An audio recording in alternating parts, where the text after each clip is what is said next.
បាទបើសិនថាបងប្អូនចង់ដឹងអំពីរបៀបផុស master ផុសបែបនេះគឺបងប្អូនអាចចូលទៅធ្វើទាំងអស់គ្នាជាមួយខ្ញុំបាទបាទសួស្តីបងប្អូនអរគ្នានៅក្នុងបណ្ដាញសង្គមបាទនេះគឺជាវីដេអូចែករំលែករបស់ខ្ញុំទាក់ទងទៅនឹងការផុសវីដេអូនៅក្នុង master ផុសអញ្ចឹងបងប្អូនត្រូវមាននៅកម្មវិធី master ផុសទាំងអស់គ្នាបាទកម្មវិធីនេះបាទបងប្អូនត្រូវមានកម្មវិធីនេះបើសិនថាបងប្អូនមានទេបងប្អូនអាចចូលទៅ download នៅក្នុង Play Store ឬក៏ App Store ឬក៏នៅក្នុង Chrome ឬក៏ browser មួយណាក៏បានដែរដែលមានកម្មវិធី master ផុសបាទហើយរបៀបផុសគឺបងប្អូនចូលទៅធ្វើទាំងអស់គ្នាជាមួយខ្ញុំបាទឥឡូវគឺបាទមកដល់កន្លែងនេះគឺកន្លែងផុសវីដេអូបាទកន្លែងផុសវីដេអូកន្លែងនេះគឺនឹងគឺបាទកន្លែងនេះគឺយើងអាចជ្រើស page បាទកន្លែងនេះគឺយើងអាចសរសេរជាចំណងជើងបាទបងប្អូនអាចសរសេរជាចំណងជើងទៅបាទតាក់ទងវីដេអូយើងផុសបែបណាក៏បានបាទកន្លែងជ្រើសរើសវីដេអូគឺតាក់ទងទៅនឹងវីដេអូរបស់យើងដែលមាននៅក្នុងទូរស័ព្ទស្រាប់បាទចំណែកឯខាងក្រោមបញ្ចូល link វីដេអូហ្នឹងគឺតាក់ទងនឹងការ copy link បាទអាហ្នឹងគឺរបៀបផុសមួយផ្នែកបាទអាហ្នឹងគឺយើងអាចផុសបានតែវីដេអូរៀលនោះទេក៏ប៉ុន្តែវាមិនអាចផុសតាមលក្ខណៈ master ផុសទេបាទអញ្ចឹងបងប្អូនចង់ផុសរបៀបដូចដែលខ្ញុំបានបង្ហាញមុនមិញគឺបងប្អូនចូលទៅនឹងផុស PE បាទបងប្អូនចូលទៅក្នុងផុស PE បាទបន្តមកទៀតគឺបងប្អូនជ្រើសរើសយកវីដេអូឬក៏បងប្អូន copy link ដែលបងប្អូនមានបាទតាក់ទងទៅនឹងវីដេអូមួយណាដែលបងប្អូនពេញចិត្តគឺបងប្អូនអាច copy មកផាសចូលកន្លែងនេះបានបាទអញ្ចឹងខ្ញុំជ្រើសរើសយកវីដេអូបាទឥឡូវគឺខ្ញុំជ្រើសរើសយកវីដេអូអញ្ចឹងខ្ញុំដាក់វីដេអូនេះមួយបាទឥឡូវគឺខ្ញុំដាក់ចូលហើយអញ្ចឹងយើងអាប់ឡូតវីដេអូបាទចុចខាងក្រោមមកបាទតើតើការអាប់ឡូតវីដេអូហ្នឹងគឺបើសិនជាវីដេអូយើងនាទីខ្លីគឺវាដើរលឿនបាទបើនាទីវែងគឺវាដើរយូរបាទហើយបើសិនថាបងប្អូនមិនទាន់មាន master photo ទេបងប្អូនអាចមើលវីដេអូខ្ញុំមុនទៅអាការបង្កើត master photo ហ្នឹងបាទបងប្អូនអាចចូលមើលនៅក្នុង YouTube ក៏បាននៅក្នុង page ក៏បានដែរបាទឥឡូវគឺវាដើរចិត្តពេញហើយបាទវីដេអូរបស់យើងគឺបានដើរចូលនៅក្នុង master photo ហើយបាទកន្លែងជ្រើសរើស page គឺបងប្អូនអាចជ្រើសរើស page បានបាទកន្លែងនេះបើសិនថាបងប្អូនមិនបានជ្រើសរើស page ទេបងប្អូនដាក់ Facebook គឺវាអត់អាច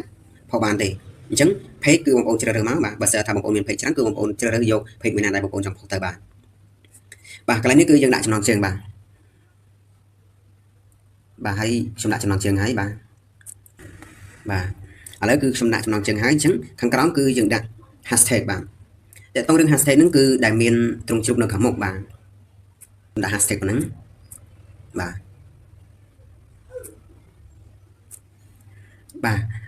ខាងក្រោមនេះបាទកន្លែងអក្សរហ្នឹងគឺបងប្អូនអាចផ្លាស់ប្ដូរអក្សរនេះបានបងប្អូនអាចដាក់ជួយចុច like ចុច share page នេះឬក៏វីដេអូនេះបានទៅតាមអ្វីដែលបងប្អូនចង់ដាក់បាទកន្លែងមេដៃនេះទៀតបាទកន្លែងមេដៃហ្នឹងគឺបងប្អូនអាចផ្លាស់ប្ដូរបានដែរបាទបើសិនថាបងប្អូនចង់ដាក់រូបភាពយើងបន្តគឺបងប្អូនអាចចុចកន្លែងបូកហ្នឹងមកបាទហ្នឹងគឺរូបភាពប្រសិនថាបងប្អូនចង់ដាក់បាទតែខ្ញុំមិនបានដាក់ទេបាទឥឡូវយើងបានដាក់ទេឬក៏បងប្អូនចង់ដាក់រូបភាពដែលមាននៅក្នុងនេះស្រាប់ក៏បានដែរបាទឥឡូវគឺខ្ញុំដាក់មួយនេះបាទយើងចុចពាក្យបង្ហោះខាងក្រោមបាទឥឡូវយើងកំពុងតែធ្វើការបង្ហោះហើយយើងរងចាំវាបន្តិចទៀតបាទបន្ទាប់ពីយើងផុសហើយគឺបងប្អូនចូលមើលនៅក្នុង Facebook វិញថាយើងបានបង្ហោះយើងបានផុសហើយឬរាល់ហើយនៅបាទតិចទៀតវានឹងចេញសញ្ញាពណ៌ខៀវហើយបាទបន្ទាប់ពីវាដើរពេញបាទឥឡូវគឺវាបានដើរពេញហើយបាទគឺវាលោតពណ៌ខៀវគ្រីហើយបាទឥឡូវគឺយើងបិទបាទឥឡូវយើងចុចកដាលមកបាទហើយអញ្ចឹងបងប្អូនចុចរូបកណ្ដឹងបាទចុចរូបកណ្ដឹងចង់ដឹងថាយើងផុសហើយនៅបាទឥឡូវគឺយើងបានផុសហើយបាទនេះវីដេអូមុនមិញដែលយើងធ្វើការផុសមិញបាទអញ្ចឹងបើសិនថាបងប្អូនចង់ដឹងគឺបងប្អូនចុចចូល page បន្ថែមទៀតបាទយើងចូលទៅមើលបាទឥឡូវគឺវីដេអូយើងគឺបានផុសហើយបាទនេះគឺចេញទម្រង់បែបនេះបាទបន្ទាប់ពីចេញទម្រង់បែបនេះហើយគឺបងប្អូន share មួយទៅបាទព្រោះដោយសារអីដោយសារតែ page របស់យើងគឺមានអ្នក follow តែ177នាក់ទេបាទអញ្ចឹងវាចំនួនអ្នកមើលវាអាចនឹងតិចអញ្ចឹងបងប្អូនអាច share បន្ថែមបាទបងប្អូនអាចធ្វើការ share បន្តតាមរយៈ Facebook ផ្សេងបាទឥឡូវយើងចូលទៅ share នៅក្នុង Facebook យើងមួយហើយបាទអញ្ចឹងហើយរួចរាល់ជាការស្រេចដោយសារអីដោយសារតែ friend នៅក្នុង Facebook របស់យើងវាមានច្រើនជាង page អញ្ចឹងយើងត្រូវការ share ចេញនៅក្នុង Facebook បាទចុះបើសិនថាបងប្អូនមាន Facebook ច្រើនគឺបងប្អូនអាចធ្វើការ share បន្ថែមទៅបាទប៉ុន្តែបើសិនថា page របស់យើងមាន friend ច្រើនហើយគឺយើងមិនចាំបាច់ share ក៏បានដែរគឺមានអ្នកមើលច្រើនហើយបាទបន្ទាប់ពីការផុសវីដេអូនៅក្នុង master photo របស់យើងបានរួចរាល់ហើយបាទអញ្ចឹងបើសិនថាបងប្អូនពេញចិត្តនៅវីដេអូនេះដែលខ្ញុំធ្វើការចែករំលែកបងប្អូនអាចធ្វើការចុច subscribe សម្រាប់ channel YouTube ឬក៏ចុច follow page ដើម្បីទទួលបាននៅវីដេអូថ្មីៗបន្ថែមទៀតផងដែរបា